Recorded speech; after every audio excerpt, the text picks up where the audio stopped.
হচ্ছে আমাদের মেহেদির ছোট্ট অ্যান্ড কিউট একটা বউ। তো সবাই তোমরা ফেস রিভিল নিয়ে অনেক অবশেষে বিয়ে করে ফেললেন জনপ্রিয় ইউটিউবার মেহেদী হাসান। তবে মেহেদীর এই বিয়ে নিয়ে থামছেই না। এতদিন মিথ্যে বিয়ের নাটক করে এবার সবাইকে চমকে দিয়ে সত্যি সত্যি বিয়ে করে ফেলেন জনপ্রিয় ইউটিউবার মেহেদী হাসান। দুদিন আগেও মেহেদী হাসান জানান তার গার্লফ্রেন্ড তার সাথে চিট করেছে, 3 বছরের সম্পর্ক ভেঙে গেছে। তবে এর একদিন পরে একদম বিয়ের পিড়িতে বসে গেছেন মেহেদী।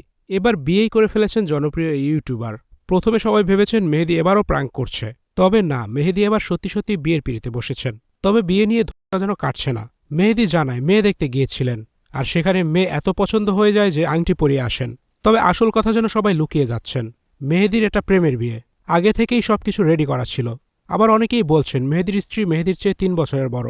সে যাই হোক, রাকিবের বিয়ের বেশ অনেক বছর পরেই মেহেদীও বিয়ে করে সংসারী হয়ে গেল। শবে বরাতের রাতেই আংটি বদল করেন মেহেদী ও তার স্ত্রী। তবে মেহেদীর বিয়ে নিয়ে বন্ধু রাকিব এখনও শুভেচ্ছা বার্তা জানায়নি। কি হয় ওগুলো আপডেটও তোমরা পাবা। এখানে হচ্ছে মেয়ের মা হচ্ছে মেহেদিকে হচ্ছে রিং পরিয়ে দিচ্ছেন, সবাই হচ্ছে ওদের